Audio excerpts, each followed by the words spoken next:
La journée de fou, vous avez pas idée. Ouh, je pense que n'importe quel scénario, n'importe lequel des scénarios que vous pouvez inventer de problèmes entre des êtres humains n'est pas à la hauteur de ce que je viens de vivre aujourd'hui. C'en est limite une blague. On va pas rentrer dans les détails. Salut à tous amoureux du cinéma pour décomplexer après une journée qui fut fatigante. Je suis ici pour réagir avec vous au trailer de Mandalorian, la saison 3, qui va donc sortir normalement en février 2023, il me semble, avec Pedro Pascal dans le rôle de Din Djarin, ou encore Giancarlo Esposito qui reviendra, excusez-moi, dans son rôle du grand Moff Gideon. Ici, on regarde la version anglaise, bien évidemment, je pense, ouais, c'est la version, il me semble, oui, que c'est la version anglaise, jusque-là, tout va bien. On va pas perdre plus de temps, on va y réagir, encore une fois, avec le nouveau style que vous avez apprécié. Alors, pas plus d'infos pour l'instant sur la saison 3, on a eu des images qui sont sorties, mais qui viennent du trailer, donc on ne perd pas plus de temps, et on est parti. Normalement, c'est pas trop fort. This is the one that you saved? Oh, gros goût. You are as its father. Ok, jusque là.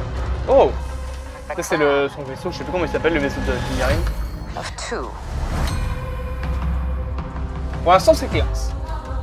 Franchement. But you have removed your helmet. C'est Mandalore? Then you are a Oh, Mandalorian. stylé! No more. C'est vrai que voyager dans Mandalore, ça pourrait être cool parce que... qu'elle est belle. Your cult fractured our people.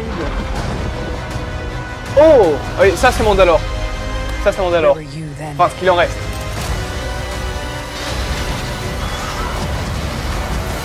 Ça c'est classe, hein. Did you think your dad was the only Mandalorian? Je pense que c'est le dernier Mandalorian.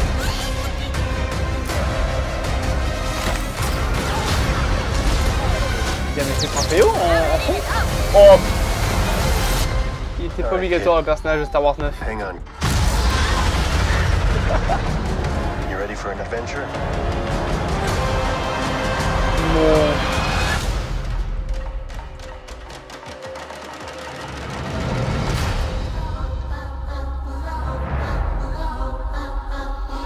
En streaming en 2023. Eh ben c'était putain de classe. Ouh, le micro. On prend la fameuse tasse, on boit un petit peu de café.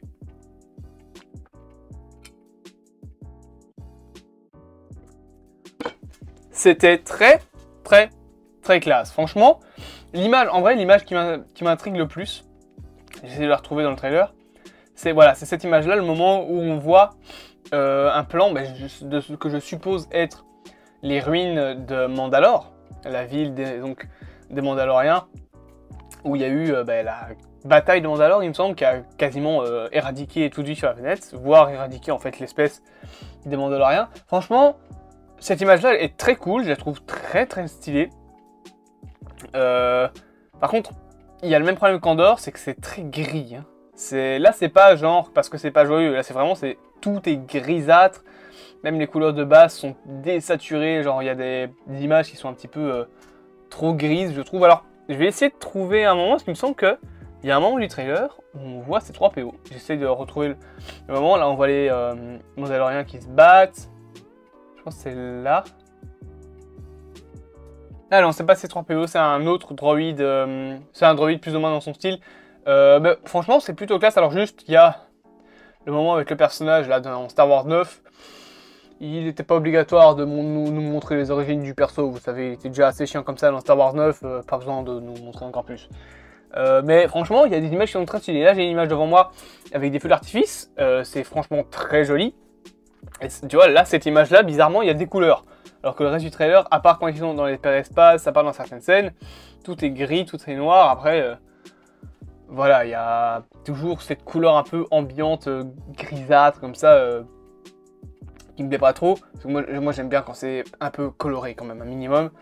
Je peux comprendre pour des trucs assez sérieux qu'il n'y ait pas de couleur. Genre, j'aime bien encore regarder des films comme La liste de Schindler en noir et blanc. Il me semble qu'il est le film. Et je vais surtout regarder Werewolf by Night qui lui sera complètement en noir et blanc. Et ça me plaît.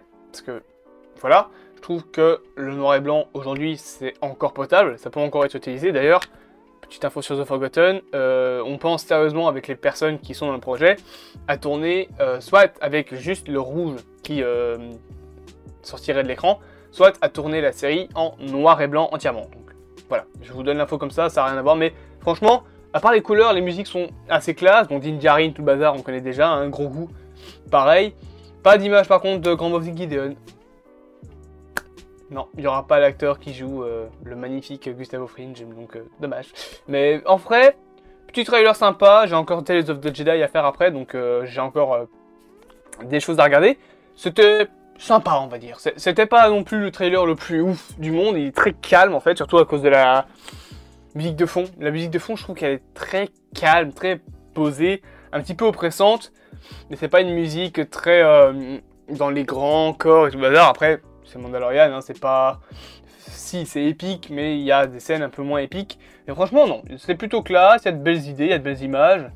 Il y a certaines scènes qui sont peut-être un petit peu trop décolorées, genre des images où, ben, encore une fois, c'est trop gris, c'est pas agréable pour mon œil, mais ça c'est mon avis perso. Et ben c'était le trailer de The Mandalorian, et c'était plutôt pas mal. C'était plutôt bien. J'espère donc que cette petite vidéo, je sais pas combien de temps elle dure, je pense que ça doit faire bien, allez, 6-7 minutes au grand maximum. Donc j'espère que cette petite vidéo réaction vous aura plu. Je me permets d'abord de reboire un petit peu de café.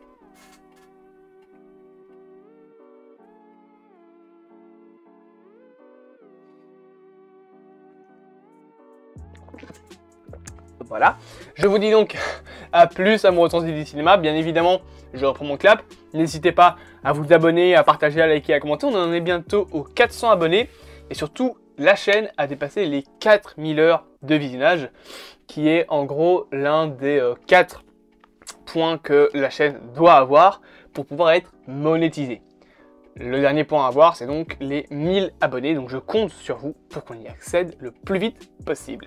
J'espère donc, encore une fois, que cette vidéo vous aura plu. N'hésitez pas à vous abonner à ma chaîne YouTube, à liker la vidéo si elle vous a plu, à la partager à vos amis et à commenter sur ce fameux teaser et sur la vidéo si elle vous a plu. Moi, bien évidemment, je reprends mon clap et comme pour toute fin de vidéo, je vous dis à plus, amoureux du cinéma, et je m'en vais voir Tales of the Jedi.